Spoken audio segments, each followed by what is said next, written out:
In the year 2049, the film takes us to California. We are introduced to a charismatic officer named Kay, who is piloting a flying vehicle on a mission to a farm. To fully comprehend the events that will unfold, we must delve into the past. In the past, humans possessed the ability to create bioengineered human beings known as replicants. These replicants were designed by the renowned corporation called Tyrell and were primarily intended for slave labor due to their superior strength. However, some of these replicants became a threat, leading to the cessation of their production and the downfall of Tyrell Corporation. Nevertheless, there are still active and hidden replicants known as Nexus 8 models that need to be eliminated or retired. After that, we move to the mid-2020s. A devastating event called the Blackout wreaked havoc on society. It was during this period that an industrialist by the name of Neander Wallace emerged as a savior, offering a solution to combat famine.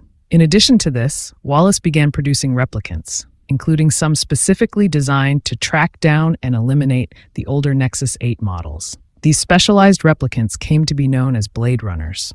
Returning to 2049, now, Officer K, a Blade Runner, is on a mission to eliminate Nexus 8 replicants. His target is Sapper Morton, a replicant who runs a farm.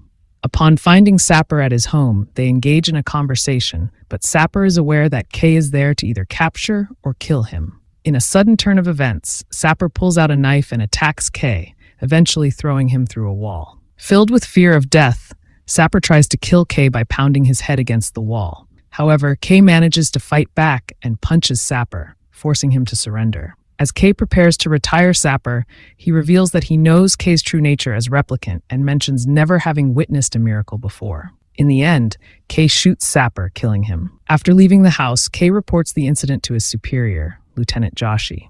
Before departing, K scans the area and discovers a box buried next to a tree outside Sapper's house. Upon returning to the Los Angeles police station, K undergoes a post-trauma baseline test to ensure that he has not been emotionally compromised and can continue to carry out his duties without any complications. After completing the test, he heads back to his apartment where he resides with Joy, a holographic program serving as his girlfriend. K presents her with an emanator, allowing her to accompany him outside the apartment.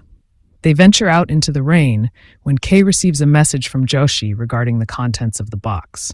K promptly returns to the station, where Joshi and two forensics experts examine the box's contents. To their astonishment, they discover the bones and hair of a woman who died while giving birth. Utilizing a scanner device, K makes a significant revelation. A replicant's serial number is detected on the bones, indicating that the deceased woman was a replicant rather than a real human. This revelation surprises Joshi, as replicants are widely believed to be incapable of reproduction. Consequently, she instructs K to locate and retire the child, fearing the potential consequences if the child were to fall into the wrong hands. Replicants, being mere slaves, should not possess the ability to reproduce. K arrives at the Wallace Corporation to identify the replicant using the provided DNA samples. He meets Love, Wallace's replicant assistant, and together they use the memory register to play a recorded message from the replicant's memory archive. The message reveals that the replicant, Rachel, had a conversation with a man named Rick Deckard. K deduces that Rachel admired Deckard, who was a police officer, but he is unsure if Rachel herself is a replicant. This leads K to decide to search for Deckard. He meets Gaff, Deckard's former partner, who informs him that Deckard has retired and is now living alone.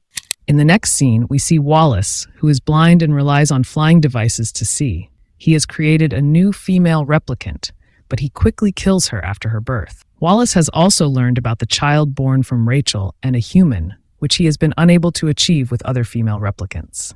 This motivates him to order Love to follow K as he searches for the child. Meanwhile, a replicant named Freysa alerts 3 human prostitutes about K's presence in the city. The prostitutes approach K, but he shows no interest in them. One of the girls, Mariette, stays behind to briefly chat with K, but it is clear that he is not interested. In the following scene, Love infiltrates the police department's forensics lab to steal Rachel's bones. Coco, one of the doctors, notices her presence and questions her about her mission. However, Love swiftly kills him by attacking the back of his neck, causing him to choke on his own blood.